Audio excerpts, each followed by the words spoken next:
Жакшы рубашка, жакшы туфли болсо, жогорку кеңеште иштей берсе болот экен. Мэрияга шылтап коюп отура беребизби? Импортка зависимый өлкө болуп атабыз. Баякта бир шултон айтып атасыңар да.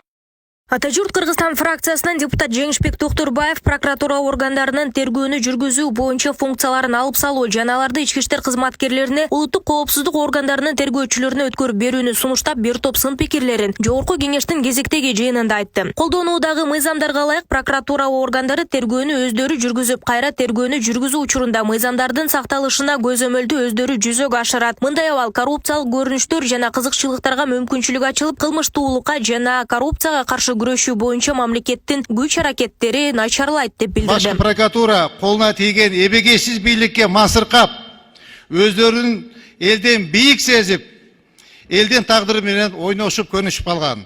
Коллегалар, Жогорку кеңеш бул стратегиялык режимдик объект.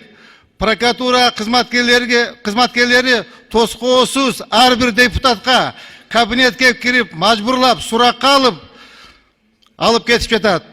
Бул эмне деген? Мыйзамды сыйлабагандыкпы, же мыйзамды түшүнбөгөндүкпү? Ошентип Жогорку кеңештин бул жолку жыйынында эл тарабынан айтылган көйгөйлөр жана сунуштар менен башталды. Анда өлкөдө жарандардын өздүгүн аныктоочу ДНК аппараттары зарыл болуп жатканы да маалымдалды. Мына кечеки Баткен окуясында да бул керек экенин баарыбыз билдик. Биздин бир жоокерибиздин өздүгү такталбастан көпкө чейин туруп калып, кандай гана сөздөр болбоду.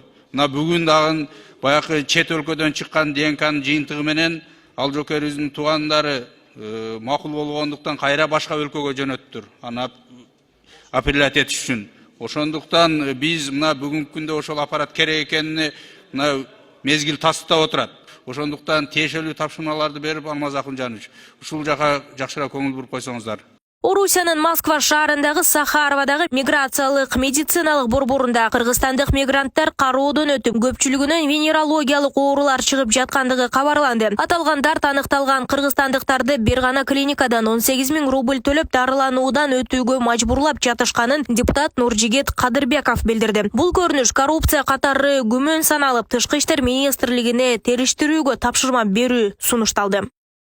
Бул жерде бир аз мындай коррупция дейбизби, өздөрүнүн жанагы тырмакчанын ичиндеги бизнеси дейбизби, биздин жарандардын эсебинен ушундай иш кылып аткандай туюлуп атат да. Анан бир күн кечке Сахаровада турса, анан жумуштан уруксат сурап барып, Ленинский проспектидеги клиникага көрүнсө, кечки убакытта кетип атпайбы? Ал жакта дагы биздин мигранттардын кезеги турат. Ошону урматтуу Алмазбек мырза, биздин Тышкы иштер министрлигине, ошондой эле посольствого тапшырма бериңизчи, карап текшерсин. Чын-чынына келгенде Россияга эң лоялдуу партнер бизбиз, Кыргызстан. Жогорку кеңештин жыйынында 2022 жылдын 19 апрелинде Москва шаарында кол коюлган ташууларды байкоого алуу үчүн навигациялык пломбаларды Евразия экономикалык бирлигинде колдонуу жөнүндө макулдашууну ратификациялоо тууралуу мыйзам долбоору 3-окууда каралып колдоо тапты. Навигациялык пломбаларды колдонуу менен байкоого алуу бажы транзитинин бажылык жол жобосуна ылайык автомобиль жана темир жол посттору менен ташылган товарларга, ошондой эле өз ара сооданын алкагында ташылган санкцияланган товарларга, алкоголдук продукцияга, тамеки жана тамеки буюмдарына карата колдонулат. Алкогол, анан кийин тамеки.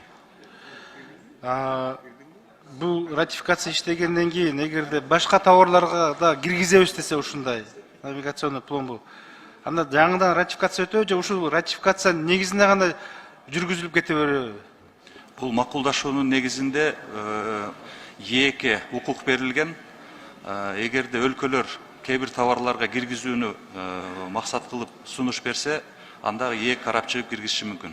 Кыргыз Республикасынын жол кыймылынын коопсуздугу чөйрөсүндөгү айрым мыйзам актыларына өзгөртүүлөрдү киргизүү жөнүндө мыйзамдардын долбоору 2-окууда жактырылып, жыйынга катышкан 60 депутаттан 58 колдоого алды. Мыйзам долбоорун жактырылсын жана келип түшкөн сунуштар эске алуу менен 2-окууда кабыл алуу Кыргыз Республикасы Жогорку кеңешине сунушталсын. Урматтуу депутаттар, аталган мыйзам долбоорун 2-окууда колдоо бериңиздерди суранабыз. Рахмат. Рахмат, урматтуу депутаттар, кошумча каттоодон өтүңүздөр добуш берүү үчүн. Нурзада Сыдыкова, Калыс Бактыбеков, регион Бишкек.